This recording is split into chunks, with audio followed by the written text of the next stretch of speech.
Hello, everyone. Welcome to this ABARES session, Sustainability Reporting, Why and How.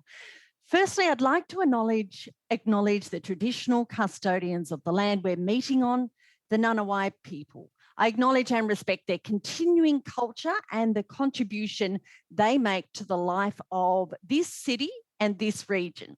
I extend that recognition to the traditional custodians of all other lands on which we're gathered today and to all Aboriginal and Torres Strait Islander peoples attending this event. Thank you for joining this session of the ABARES conference. As I said, sustainability reporting, why and how. Now, there's an increased drive worldwide towards reporting on environmental sustainability in agriculture and forestry. But why? And how is it done? And how do we sell this idea to the wider public? In this panel session, we'll hear from speakers who are experts in the field, at the forefront of accounting for environmental impacts of land-based enterprises. We're talking about the sector's drivers, opportunities, obligations, innovation, and incentives, and the impacts for producers. The discussion will cover potential benefits for industry, investors, and consumers, including things like reputation and social license. Now, there's no doubt in 2021 and now in 2022, accounting for land and its valuable resources, including its biodiversity, is a growing sector. It's adding value to businesses and setting them up for the world stage. But before we get to our speakers, I would like to let you know that due to the complexities of putting together this huge ABARES conference on Zoom, our speakers recorded their chats last week. And since then, a whole lot has happened. So we'll have a chance during the live Q&A to talk about the implications of the Ukraine-Russian conflict and closer to home, the flooding in Queensland and New South Wales in terms of this sector. Some quick information or housekeeping. The toilets are down the hall and to the left. No, that's my office. And the exit, well, I hope you know where it is, at your home or your office. And I hope you've got your coffee and your water. Now, you'll be able to ask our fabulous presenters questions, as I said, at the end of the presentation. You can do this by submitting and upvoting questions during the presentation via the menu on the left. The live Q&A will be at the end of the session after all the presentations, and we'll endeavour to get to as many questions as possible. If the speaker has given permission, their slides are available in the resources tab for you to download. And this session will be recorded and available under the session's catch-up tab after 24 hours. Now, our first speaker today is Fiona Simson, as you'll know her, President of the National Farmers Federation. She's a passionate advocate for the agricultural industry. Elected in 2016 as the first female president, in its 40-year history, she's now leading industry through an exciting period of change. A farmer herself with her husband Ed and family from the Liverpool Plains in New South Wales. She hopes to create opportunities for more women and young people to become involved in the industry. It's time now to cross to Fiona Simson, and thank you for joining the ABARES conference. Fiona. Hi there, Fiona Simson, President of the National Farmers Federation and a farmer myself, coming to you from the beautiful Liverpool Plains today, Gomeroi country, and I'd like to pay my respects to elders past, present and emerging. Great to be part of the sustainability conversation, which is an incredibly important conversation for Australian agriculture. I think everybody now knows about our 2030 pathway and our bold vision to have $100 billion worth of farm value by 2030. Of course, that headline is exciting, but underneath that, it's even more exciting as you unpack some of the foundational principles that are going to make sure that we are absolutely that astoundingly successful industry in the future. Sustainability is key to a number of those, and particularly speaks to Pillar 1 and Pillar 2. If you've got a copy of the roadmap handy or want to download that document, it's still available online. We're excited to have the government's support for not just our 2030 vision, but also sustainability and agricultural sustainability particularly. And as part of their $34 million agriculture biodiversity stewardship package, they allocated $4 million for us to work with other stakeholders and put together the Australian Agriculture Sustainability Framework, which is what I'm going to talk to you about today. The purpose of the framework is to provide that proof that when we say we're sustainable in Australian agriculture, when we say things like we're clean and green, we can actually prove it. Currently, if I'm overseas talking to investors, talking to trade partners, talking to other farmers, Australian agriculture is known for the quality of the produce that we have here in Australia. Australian farmers are known for how innovative we are and how sustainable we are.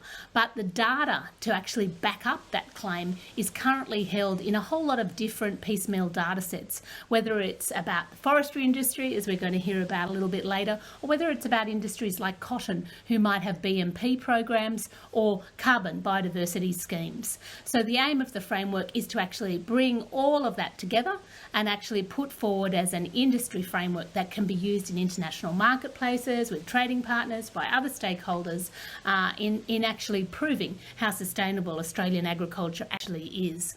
The project has been run over 3 stages. The first one, obviously, a huge consultation phase and desktop research phase. And we spoke to over 500 people, farmers, stakeholders, institutional investors, overseas players, who all had feedback, important feedback for us about the gaps that they saw in our current processes and where the framework could fit in. Phase 2 has been all about drafting up the framework, and we're actually just putting the final touches to that framework now before embarking on the 3rd stage, which is piloting the project in a number of the marketplaces that we envisage. When we first started thinking about sustainability, we had a bit more of a narrow environmental lens. But as stage 1 and stage 2 developed, and as we heard from people involved in our supply chain, it became really important to us, and it was really clear that in actual fact, the framework should cater for the 3 parts of sustainability that most people think are actually sustainability as a whole, and that is, yes, environmental stewardship, but also people and community and economic resilience. And you can find more detail about the framework itself on the Australian Farm Institute website, who completed stage 1 of the program for us. Some key considerations came out of that stage 1 and are really, really clear, and it was important that we integrated them and guided the design of the ultimate framework. The first one is that there's already a lot of great stuff that Australian farmers are doing on their farms, and they do it because they know that sustainable farms actually produce the best produce. And so the first thing is it has to be voluntary. Participation of farmers or commodities or stakeholders has to be voluntary. It's not about compliance, but it is about information flows, consistency and translation of that data. The second thing is that Australia is a completely diverse agricultural industry, from the top end, the middle of Australia, the coasts, Tasmania, and not only are we geographically diverse, but we have different production systems and different commodities as well. So whatever sort of framework is our final framework, it has to be high level enough to actually cater for the diversity that's Australian agriculture and be useful for all of us as an industry as a whole. Thirdly, it absolutely has to be informed by the relevant global sustainability schemes and standards, because it has to stand up to their scrutiny when we're talking trade agreements with international partners, and they're wanting to apply, perhaps punitive practices to us through, like the carbon border adjustment mechanism, if our sustainability credentials are not clear and not robust enough. This is a graphical representation of how we see where the framework would sit, whether it's applying to supply chains, the market, the public or government. And there's 4 key ways that we think it will apply to all those players. One is translating some of the information and data sets that are already out there. It will definitely promote brand Australian agriculture and the sustainability credentials that we have. Thirdly, it may well inform new sustainability value propositions and schemes as they develop, and stakeholders who want to develop those schemes, because this is an evolving market, we're an evolving industry, and the framework must be able to evolve as well. And lastly, it will organise, as I said, the multiple data sets, the multiple frameworks, the multiple schemes that are out there that do already demonstrate sustainability at one level or another, and bring them up to an industry standard and an industry level. So many key learnings from farmers. I won't read them all out, but I think obviously the first one, 95% of farmers identify at least one sustainable practice on their farm.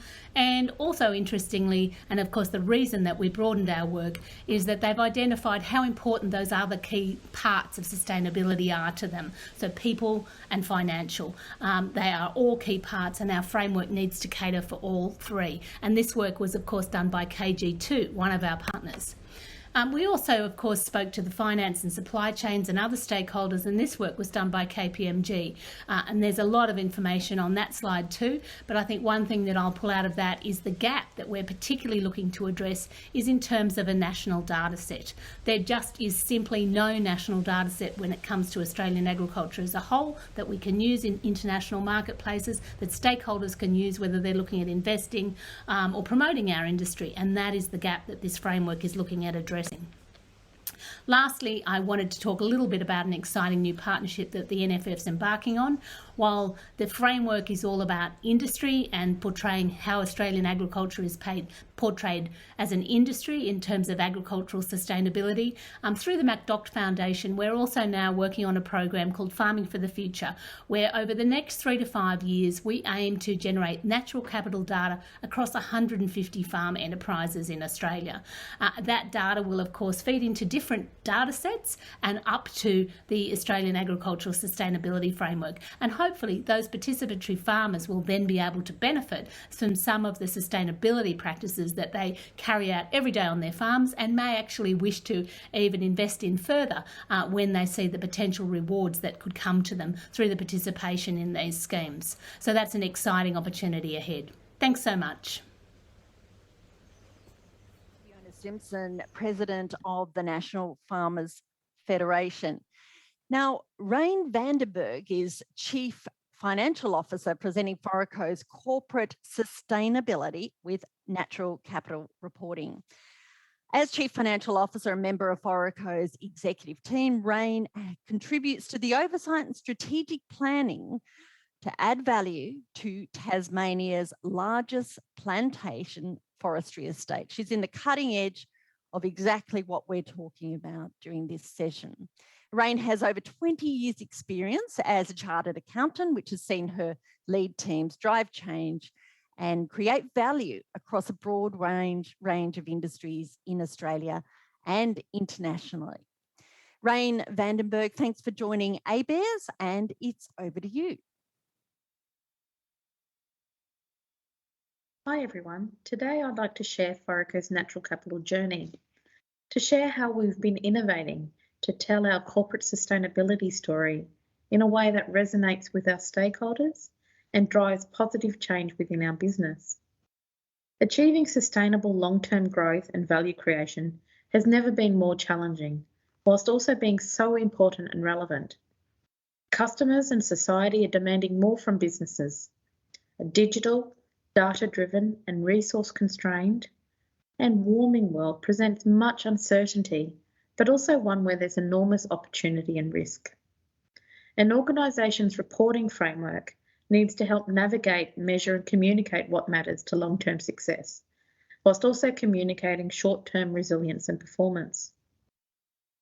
I'm speaking today on behalf of Forico, a plantation forestry, ecosystem services and landscape custodian in northern Tasmania, on the traditional lands of the Palawa and Pakana peoples. Corporate sustainability is central to our values, and Forico manages a vertically integrated seed-to-market estate of about 176,000 hectares, of which just over half are sustainably farmed for high-quality wood fibre biomass for paper, pulp and timber production. Trees are proven carbon store technology, and the forestry industry has a powerful story to share. As sustainable plantations not only sequester carbon, but they also store carbon in durable wood products once harvested. In fact, in the 2021 financial year, Forico's estate was a net absorber of 1.3 million tonnes of CO2 equivalent. But it's the other 76,000 hectares of natural forest, which we manage only for biodiversity and conservation, that I'd like to speak about today. As custodians of the land, and many of you are also in your own businesses, we have a responsibility to protect and enhance the natural environment. As many companies make commitments to net zero carbon emissions, as land managers, we have the added duty to be more than carbon neutral, but carbon positive and nature positive. That is, to do no harm and to responsibly balance production and the environment for true long-term sustainability.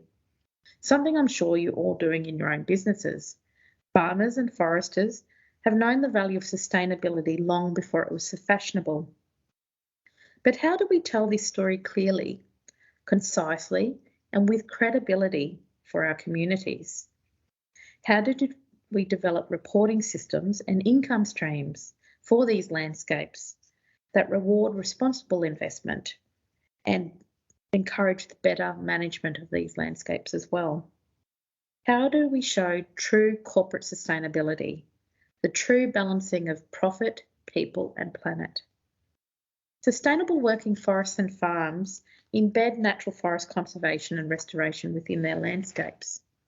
This interconnected mosaic of biodiversity-rich landscapes is actively managed within our productive forests and has been the subject of more than 320 vegetation condition assessments by independent ecologists over the last 7 years. These VCAs have been measuring the extent and condition of these natural forest areas and have been used to inform Forico on which management practices we need to prioritise to maintain and enhance these important areas. These VCAs started Forico's natural capital journey, and in February this year, or last year, Forico measured, valued and published our very first natural capital report, shortly followed 6 months later in October with our second report. By presenting our most material ecosystem services, namely biomass provisioning, carbon sequestration, water flows, sediment control and habitat provisioning, in the style of an easily understood financial report with a balance sheet, P&L and associated notes, our business and stakeholders can clearly see our impact and dependencies on nature. Our business functions could also understand the positive and negative contributions to ecology, and the report is changing internal and external discussions and conversations about how we make strategic decisions, risk assessments, allocate resources, and make and evidence real impact. By preparing this natural capital report, we can conservatively value the natural capital balance sheet to be 10 times more than a traditional balance sheet. All of a sudden, this changes the dialogue within a business about where value comes from. So why are Forico's natural capital reports considered to be quite innovative? And why are we some of the first of their kind in the world? Well, we took the extra step beyond the hectares, the litres, the values, the tonnes, to integrate it with values into a financial reporting framework. We believe that if markets are to provide the solution to climate change and biodiversity loss, they'll need to make decisions based on the complete information of all resource consumption and value creation, not just selective metrics around GDP and profit. We wanted our natural capital report to be more than a concept or in a language that may not resonate with the decision makers who are allocating resources. It's no coincidence that our natural capital report looks and feels like a traditional annual report in language, structure and format. This was deliberate so that our stakeholders were presented with the story of natural capital in a logical and familiar context to enable comparison with more established financial reporting structures. We even involved our reporting to get a public limited assurance from a Big Four firm. And one day when the standards evolve, and they will, there's much momentum globally around sustainability reporting, and all the capitals, whether they be natural, financial, social, can all be consolidated to present a comprehensive story of true value and corporate sustainability performance. We see natural capital reporting as an extension to our current reporting framework to tell a better and more comprehensive story about value. So what does the next 3 to 6 months hold for us at Forico? Well, other than sharing and advocating the benefits of natural capital reporting, we're embedding natural capital into our strategic and operational decision making and expanding our natural capital report for the 2022 year to include social capital reporting, i.e. what are the benefits that our business and industry delivers to the communities in which we operate, whether that be training, diversity, supplier payments, multiplier effects, etc. We're also actively investigating opportunities around monetisation of these ecosystem services. This is where it gets really exciting. How do we translate the value that we've measured and presented in our report into future income streams and marketable value? It's one thing to measure and value the report, but these natural capital assets don't have real value for financiers, investors, valuers, financial markets, unless someone is prepared to attach an income stream to them. But this is the exciting opportunity for nature-based solutions, carbon farming, conservation units, biodiversity credits. If we can demonstrate clearly the land use benefits to society, markets will have the information and insight that they can trust to make better decisions around investment, address unsustainable supply chains, and incentivise nature and climate positive businesses. Transparency is the only way investors and consumers can effectively distinguish between companies doing the right thing and greenwashing. We'll require governments to actively encourage mandatory disclosures and to send clear price signals to the market to incentivise the private sector to act positively for both nature and climate.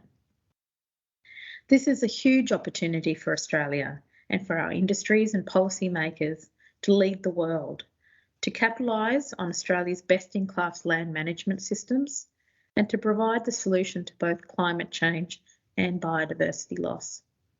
Thank you once again for your support, enthusiasm and encouragement to improve sustainability reporting. And I also thank you in advance for your continuing support as we forge a new frontier together. I look forward to seeing many new natural capital reports in the years ahead. Thank you very much and all the best. Thank you, Rayne Vandenberg, Chief Financial Officer for Forico, talking about their corporate sustainability with the natural capital reporting. Our next speaker, Ric Sinclair, is Managing Director of CarbonAbility, and his talk is about sustainability reporting, badge or business imperative. Now, Ric's journey started with sustainability reporting right back as a young forester, explaining the theory and practice of multiple use forest management to school groups. Later, he helped create the framework for a forest practices code when working for the Forest Resources Commission of British Columbia. Ric also introduced the concept of an Australian forestry standard when working for the National Forest Industry Association in Canberra. More recently, he's led the development of high-impact industry branding campaigns focused on climate change and renewability, as well as a sector-wide approach to sustainability reporting. Welcome, Ric Sinclair, to ABARES. Over to you. In this short presentation, I hope to do a quick overview of sustainability reporting and its purpose in comparison to trust badges, like eco-labels, and make some suggested improvements. First, I would like to acknowledge the traditional owners of the land that I live upon, the Gunai people. The land is now known as West Gippsland. Both badges and sustainability reports hope to build trust, but through different pathways. Both have their origins in the late 1980s and early 1990s as voluntary market mechanisms. There are suggestions that the widespread endorsement of voluntary market mechanisms, including by environmental and social groups, was related to a belief in the power of markets and a loss of faith in government action, fundamentally neoliberalism. But does trust lead to better outcomes? Probably not without verification. Both badges and sustainability reports are communication devices.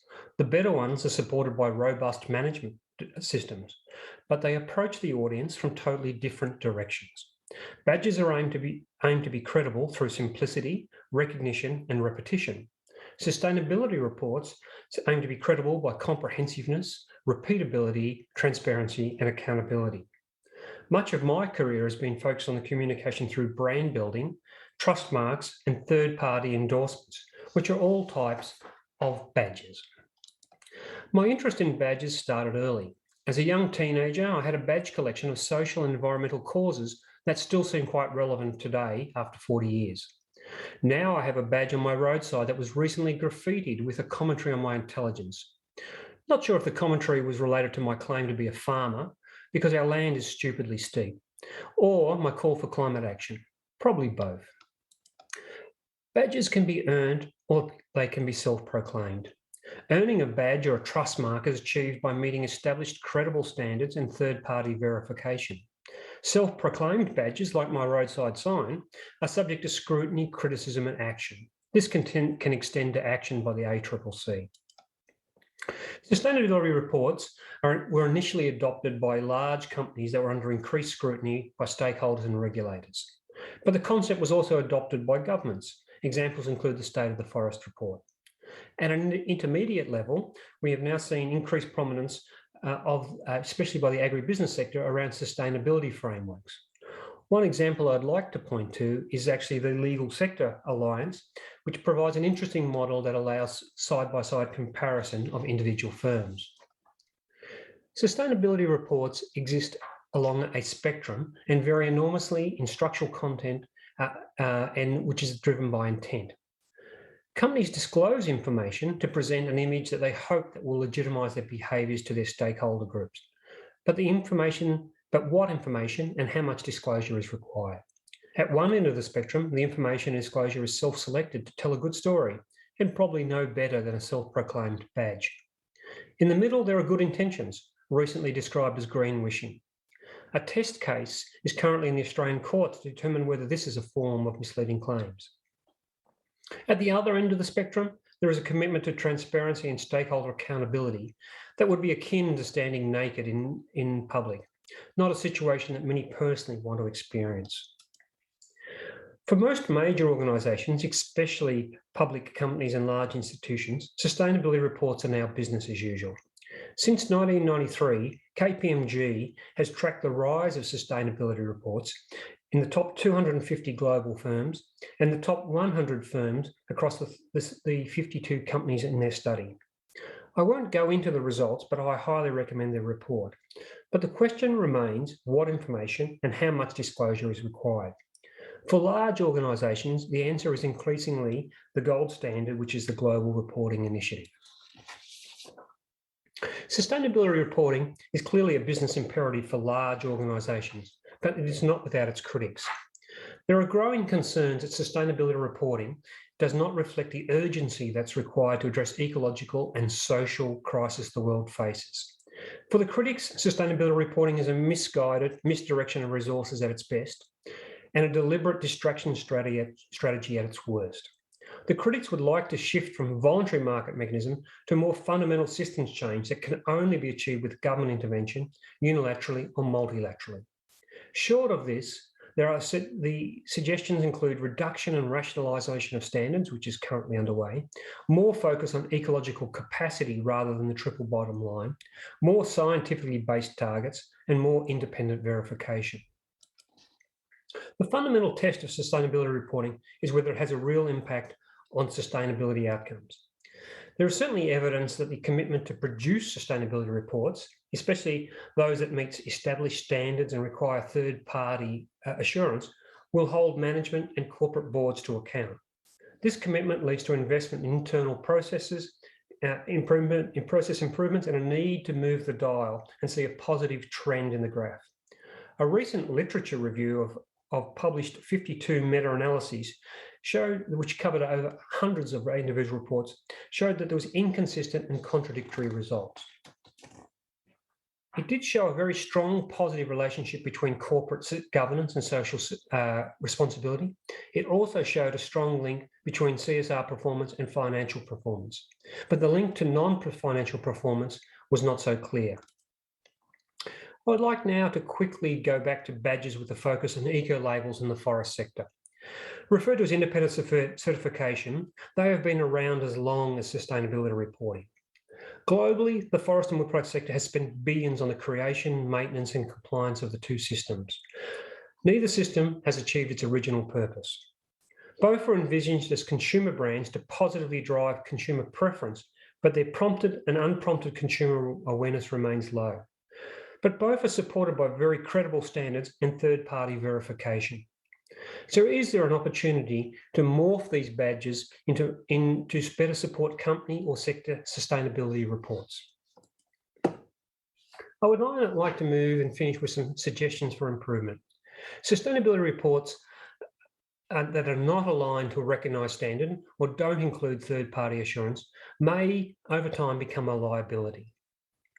There is an opportunity to create a central public registry of all sustainability reports to allow better comparison over time between companies and across sectors.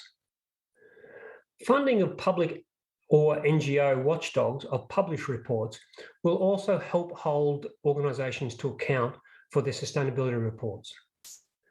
There needs to be some additional or more research better linking proxy measures, especially social and environmental measures, to real-life outcomes. Also, finally, a mechanism that would allow the airing of dirty linen without legal jeopardy may help increase the transparency and accountability of sustainability reports. I would like now to thank you for your time and patience, and I would like to acknowledge my new colleagues at CarbonAbility, who individually and collectively have sustainability and marketing expertise that continues to awe me. Thank you.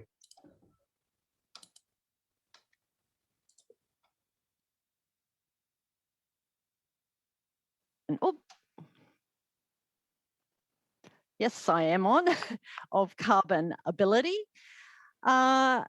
Next, we have Sue Ogilvy, who's Research Director, Farming for the Future, a collective impact public interest research and change program.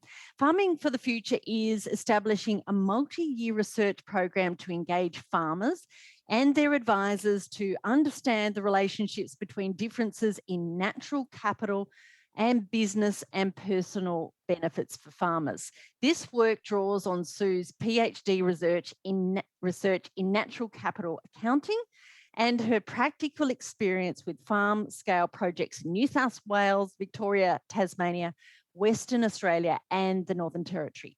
These projects are contributing to the emergence of strategies for helping farmers assess, manage, and communicate their natural capital position and environmental performance. We welcome to ABARES Dr. Sue Ogilvy. Over to you, Sue.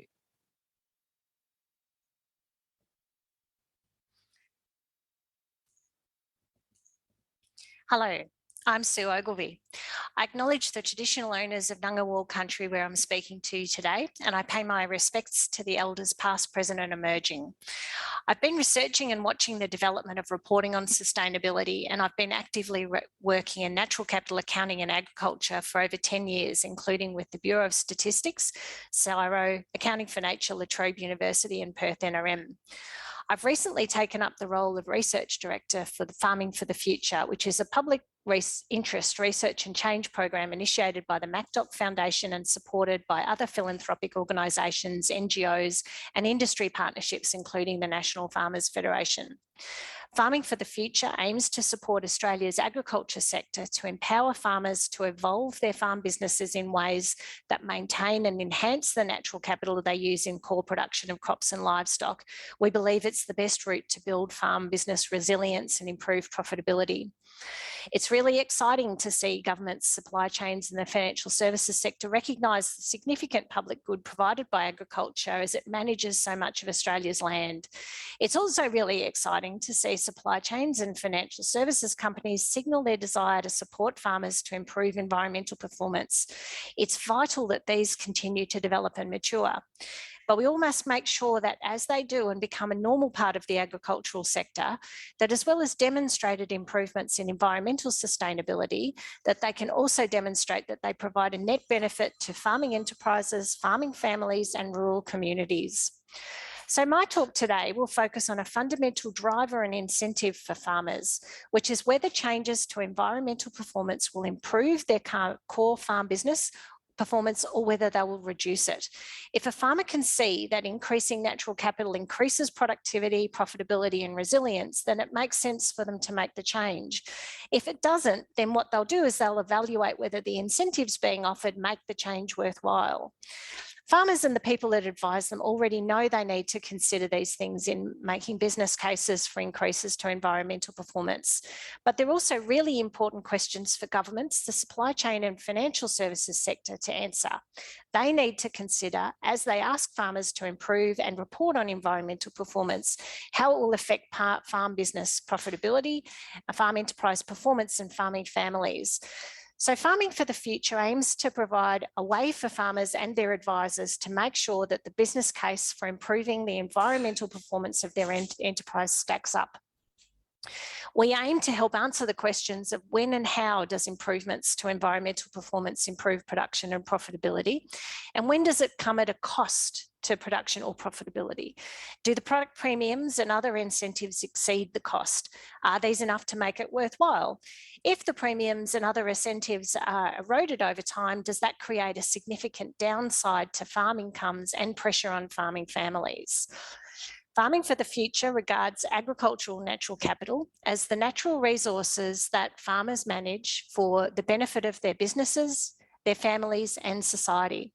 In our view, natural capital includes soils, productive as well as native pastures, remnant native vegetation, water resources, riparian areas, agroforestry, environmental plantings, and of course, plants, animals, native and other. We think it's possible to work out how different levels of natural capital are associated with differences in farm business performance, and that this can be used to work out the sweet spot of where both farm business performance and natural capital are optimised. If we imagine being able to graph the amount of natural capital on the x-axis of a chart with increasing levels of natural capital representing higher levels of carbon, biodiversity and landscape health, on the y-axis we may have the performance of core crop and livestock production of a farm enterprise. And the chart might show that at different levels of natural capital we see differences in farm profits and maybe also in farm risk. The chart might show that we expect to see up at a point increases in natural capital and environmental performance might create private benefits to the farm business without actually relying on premiums for produce or other incentives from the private sector. Up to this point, benefits to society would also increase. This might be a sweet spot or trade-on zone where both private and public benefits increase. Beyond this point, if a farmer increases its natural capital, profits might decline, but public benefits would continue to increase. Of course, farmers may choose to do this for a range of reasons, but it might still be considered a trade-off zone between benefits to a farm enterprise and benefits to society. Farming for the Future is commencing a research project to help identify the likely trade-off and trade-on zones for different areas of Australia. In the initial phase, it'll focus on extensive dry land crop and livestock production in New South Wales, Victoria, Tasmania and the agricultural zone of WA. We seek to build a business case for improving natural capital on productive landscapes at scale. The project includes getting large-scale evidence of relationships between natural capital and farm profitability in core production. It'll use what it learns in the research to create a diagnostic tool that farmers and their advisors can use to decide whether individual farm businesses have a business case for investment in natural capital. In parallel with these initiatives, Farming for the Future will work hard so that the systems surrounding agriculture will provide the right sorts of incentives for investment in natural capital. The project will be done for the public good. Commercialisation and further research by others will be supported so long as it's in the interests of farmers. Data and tools released by Farming for the Future will be available to the widest audience possible, and it will be conducted as a collaboration with farmers and advisory experts who support them. Participating farmers will receive natural capital accounts and reports of their farm, and we're looking to involve farm advisors, farm accountants and farm benchmarking service providers, as well as experts in natural capital assessment and management. These people will be involved in designing the research to make sure that it provides valuable outputs for them, and we'll be inviting them to be involved in data collection if they're interested.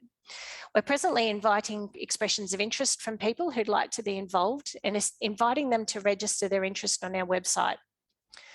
So as we continue these conversations about how the supply chain markets and the financial services sector can support farmers to increase natural capital, carbon, biodiversity and landscape health, let's make sure that we don't lose sight of the fact that if we need to invest in natural capital and environmental performance, we need to make sure that we also do it in core production without compromising farm profitability and the well-being of farmers and rural communities. Thank you very much. Thank you, Sue Ogilvy, Research Director, Farming for the Future. Thank you for that presentation. Now to an exciting bit of this presentation. It's time for your questions. And some of you have already delivered some of those questions, submitted them and upvoted on those. Now, just a reminder, we have on our live panel, Fiona Simson, President of the National Farmers Federation, Rayne Vandenberg, Chief Financial Officer with Forico, Sue Ogilvy, who you just heard from, Research Director, Farming for the Future, and Ric Sinclair, who is Managing Director of CarbonAbility. Now, I think before we get to some of the audience questions, which I have here, it looks like there's a whole lot there, which is fabulous. Thank you for contributing. I think we can't go much further without sort of mentioning some of the recent events, Ukraine-Russia conflict, and also more closer to home, the floods in New South Wales and Queensland. Now, I'm going to start with Ric Sinclair from CarbonAbility. I'm going to throw you a question first off. Now, the Ukraine-Russian conflict has some implications for this sector, I believe, Ric. What are your thoughts on this? Thanks very much, Fiona, and my thanks to my panel here. Obviously, Ukraine and Russia are competitors with Australia in terms of supply of energy and food products, particularly into Europe.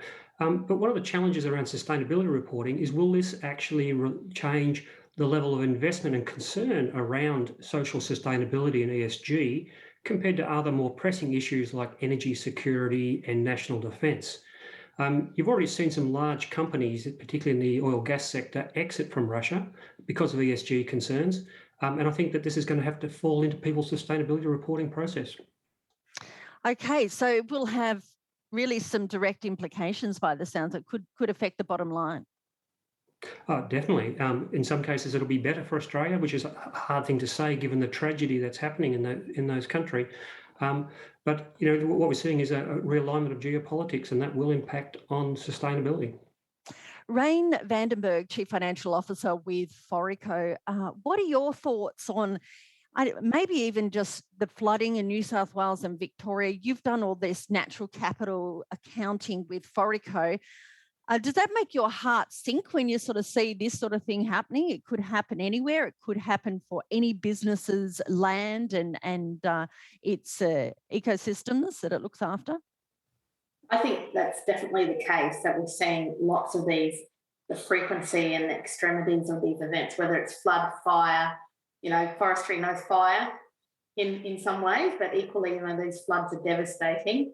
And heart goes out to them. But I think there's also a really positive story about landscape management here that we can play a part in talking about as landscape managers around building up resilient landscapes, whether that's with riparian corridors to prevent sediment control and flood mitigation. You know, there's a whole lot of things that we can do, I think, and talk to about trying to improve our resilience to climate change and these kind of events, which are largely out of our control. So focusing on what we can do and telling. So you can put a value on preparation for that sort of thing, do you think?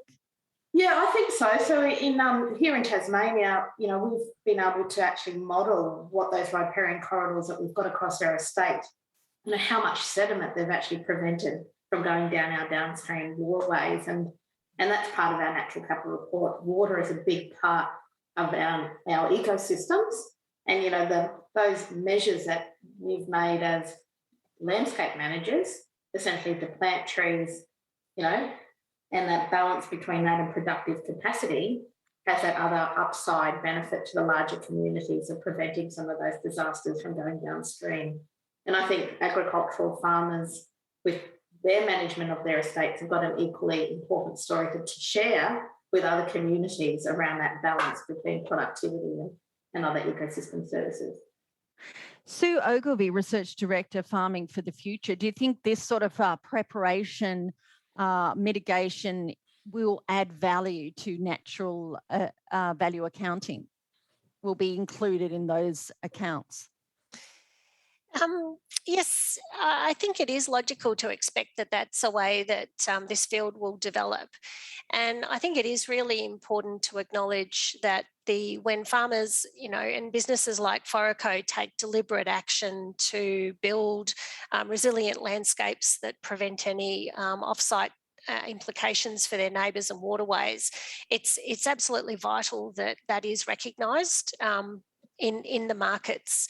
It's also really, really important in our view that the natural capital accounts of a farm also provide information to the farmer about what the natural capital is actually producing as inputs to crop and livestock production, whether that's maintenance of healthy soils, productive pastures, and shade and shelter, habitat for pollination and pest predation, all of those things that are very important sort of kind of free inputs to an agricultural business. I think it's really important that we work towards a way of valuing that.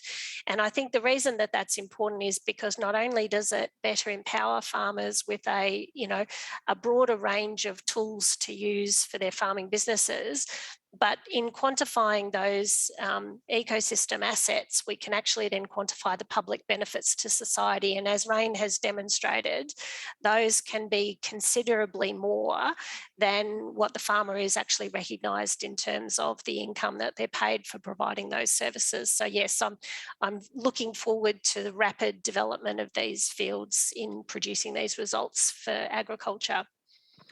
Fiona Simson, you're working on this big project, Australia's Agricultural Sustainable Framework. How do you see the effects? Obviously, a lot of members in your sector are going through quite a bit, New South Wales and Queensland. There's also, the added issues with the Ukraine-Russia conflict. Is there anything that you'd like to add to this discussion just on those events at the moment? Oh, look, clearly hearts going out at the moment to the impacted landholders and communities up in northern New South Wales and Queensland. And also, of course, Ukraine is a massive agricultural country. 30% of the world's wheat production is actually in that area of the world at the moment, and 1 in 5 meals that we eat across the world involves wheat. So impacts are going to be massive.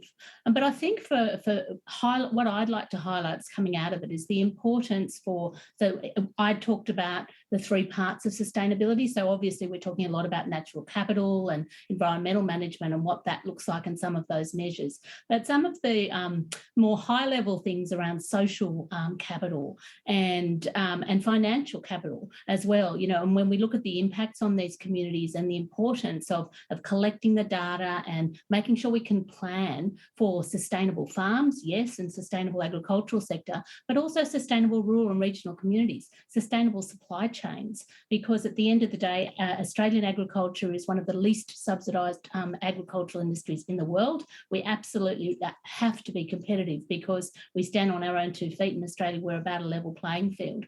And so when you see the impacts of of this wild weather and what that's having on our regional and rural communities and what that's having on our supply chains in particular, let alone all the natural capital stuff. This is something we need to very much be on top of. That's why we need to bring forward a national benchmarking program like the one that we're starting to put out into market now. Where we is it Fiona? Is it market ready now?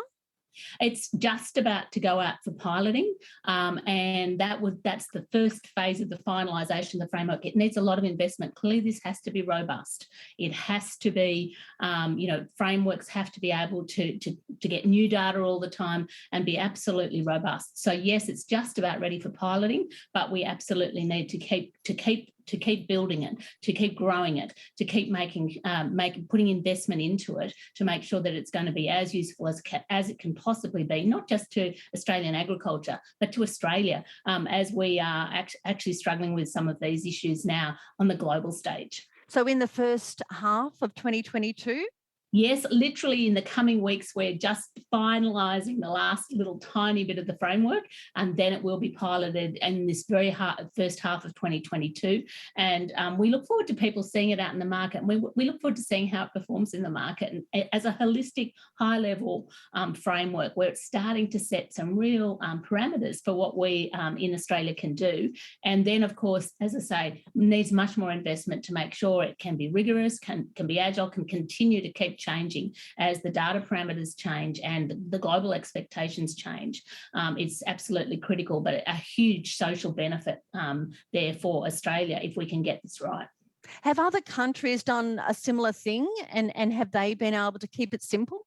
Well, funnily enough, it's something, I think there's a recent report that says there's over 600 frameworks in the world. I don't know how many we've got in Australia at the moment, but when you hear about Rayne's, for example, and you hear about the cotton one, and you hear about the various measures that we have, only one other country in the world has attempted a national one, and that's Canada. And they've built theirs slightly differently to ours. We're getting to the point where at some point we will establish benchmarks and thresholds. They've actually started with benchmarks and thresholds, which has caused them some issues. But I think, we are attempting a real leadership thing here in Australia, where we are saying we don't want to have all these different sorts of frameworks and measures. Yes, they're all very well, but they're open to greenwashing, they're open for speculation, they're open to incorrect use of data and for different things like that. So in Australia, we want to be very transparent about how we grow our industry, whether we're growing forestry or whether we're growing food and fibre and our social and financial capital as well. So we've set this up as and we're really leading the world, like Australian farmers often do, leading the world in this space, but we need to keep it going. Okay, Fiona, thanks very much. Look, Ric Sinclair, I notice today that the ACCC has announced that companies engaging in greenwashing and lying about carbon neutrality pretty much have been put on notice by the outgoing regulatory chief, Rod Sims, outlining the ACCC's priorities for the next 12 months. They're certainly going to be looking at this and looking at companies that might falsely promote environmental or green credentials to capitalise. Wow, this is really interesting, isn't it? And probably good for a business like yours. No, I think that the pressure or scrutiny that can be provided by the ACCC can provide appropriate discipline to enterprises, also to sectors. That sustainability reporting isn't just a puff piece, a marketing piece. It's about disclosure and accountability. And if it is just about marketing, then ultimately I don't think it's going to be. It's as a business practice, it's going to be sustainable. We've had environmental NGOs doing this policing for a while. I think that the regulator is now seeing that this is about trying to influence investors and consumers, and therefore falls under their regulatory regime. There's no doubt that there is a certain sector or part of the business community that probably engages in this. This is really putting a whole lot of people on notice to not just talk about it, but to do it. Yeah, totally agree. And I think that we need to think about sustainability reporting as about making real outcome changes. And this is this whole concern about jeopardy, that you can't disclose information because it may expose you to criticism. So, how do we need to think about, from a systems design point of view, how can people put out information that isn't complementary, that doesn't expose them to further action? Okay, Sue Ogilvy, Research Director for Farming for the Future. What are your thoughts on that issue and the ACCC coming into this area? I think it's probably, as Ric says, the right thing at the right time.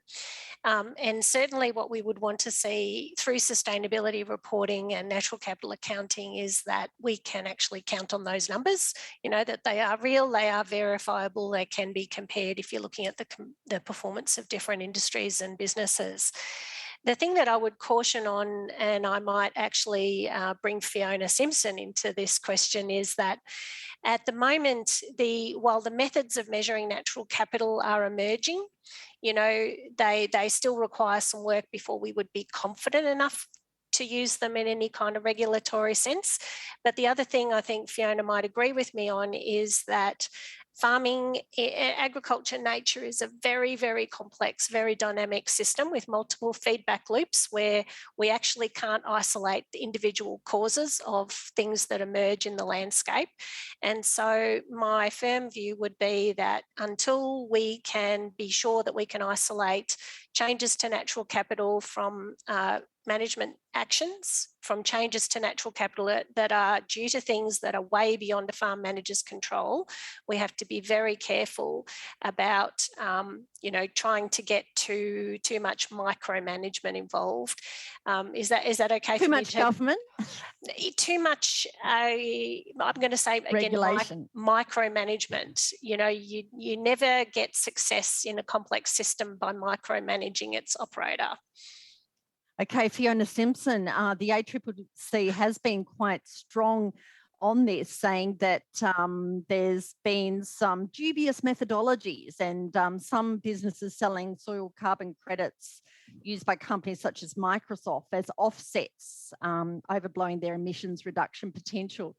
Dubious methodologies. What do you think about this entry of the ACCC into this debate? I think they're just sending a warning shot over people's bows as we see. I'm not so sure in Australia where the dubious things that we use, nothing like what's happening in the rest of the world, where in Russia they can claim, Russia's a bit topical, isn't it? But in Russia they can claim credits because people suck air out of the atmosphere, hot air out of the atmosphere, and claim a credit for that. So, there's all sorts of strange, weird and wonderful things when we start talking about becoming more sustainable and becoming more environmental. And we have to make sure that, Sue's right, our farms are incredibly diverse in Australia and our farming systems are incredibly diverse. And I mentioned that in my presentation. Not only is Australia quite different to a lot of the other agricultural systems and industries that we have in the rest of the world, but in Australia itself we are. It's really difficult to compare a Gulf cattle country, for example, with a Tasmanian dairy. And so how do we do that? What sort of measures have we got? It has to be beyond reproach, and otherwise it does get misused. It gets misused for all sorts of different reasons. Thank you, Fiona. Just because we're running out of time, I noticed that Rayne has her hand up. Rayne, can you comment on this? Yeah, thanks for that. I just wanted to make one comment here. I think there's two things here. We're talking about marketplace integrity, and we've got a carbon market that's evolving fast, and we need to look at the intention, but you've got a supply integrity and a demand integrity. So I think a lot of landscape users and the sustainability reporting that we're talking about here is actually measuring that supply side of trying to measure carbon. I think what the ACCC is focused also on is more companies that are talking about offsetting their carbon and their neutrality in their supply chains, and that supply, that demand side, I suppose, of pulling the credits through and how they're going to do that. So I think the secret to this all, as we evolve, is that we're really transparent that it's evolving and we're all learning, but it's about intention and not letting the perfect get in the way of the good while these things are moving fast. But equally, don't let this overshadow all the great stuff that's happening, that we're starting that conversation. We're being really open about how we've measured it and just starting that conversation rather than sort of waiting, I suppose, and holding back. Someone has to be the first one.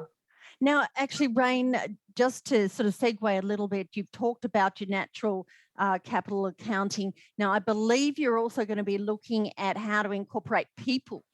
Tell me how, we've only got a couple of minutes, tell me how this will work. Yeah, so when we talk about sustainability, I think Fiona has touched on it really well as well. ESG, or whatever you'd like to call it, it's about people, planet, and profit. And I think people know profit really well. I think we're starting to get a really good understanding about natural capital and, developing that understanding of what that means for the environment. I think we can't keep the people out of this situation, about our communities and agriculture and regional areas. It's such an important story about what these businesses are giving back to society as far as the regional jobs, paying people on time, inclusivity and diversity of thought and training and jobs, etc. That's the other part of this puzzle that we've got a responsibility to report on, is that greater good. And Rayne, just finally, how would the outcomes of the managed investment schemes in tree plantations have been different if companies had used a natural capital accounting approach? And that's from our audience. Yeah, no, that's a big question. I suppose, where we're sitting now with carbon markets is we have to learn from what happened out of the MIS streams, what worked well and what worked poorly. And I think there's lots of learnings there for all landscape owners. I think the important thing from my perspective is that it's a cohesive landscape management approach, that it's not agriculture against forestry. It's actually putting the right productive crop in the right areas, the right trees in the right areas, the right, looking at highest best use. That's a message there, isn't it? In the right areas. Sue Ogilvy, just one I wanted to ask you from the audience. What advice do you have for people wanting to start their own natural capital assessment or report? Have a crack. So without wanting to oversimplify, in my view, a farm natural capital account would start with a very fancy farm map. All your paddocks, all the different types of environment, pastures, crops, trees, woodlands, etc. Quantifying the areas of each of those, their condition, linking any transactions, investments you might make in environmental plantings, recording that you're making an investment in your natural capital, recording maybe an association between reduced stock numbers to improve pasture condition. I think are all the things that we should actually start playing with now. And I thoroughly echo Rayne's sentiment there. This is so important. It's not that hard. We should crack on, but we should do it acknowledging very broadly that we're all learning how the best way to do it is. And what we all need to do is be agile. We need to collaborate and cooperate as much as possible. And because, the benefits, I think, as Fiona has outlined in her talk, are absolutely enormous to Australian agriculture. And the worst thing we could do at the moment is to kind of turn our guns on each other as sort of early participants. We should actually get on the same side of the table and how can we accelerate this future for us all? All right, it's time for us to wrap up. I want to thank our panel. We've got Fiona Simson, President of the National Farmers Federation, Rayne Vandenberg, Chief Financial Officer with Forico, Ric Sinclair, Managing Director of CarbonAbility, and Sue Ogilvy, Research Director for Farming for the Future. Thanks so much for answering all those questions. There are quite a few more, but we've run out of time. It's been a fascinating session, and thank you everyone for joining ABARES.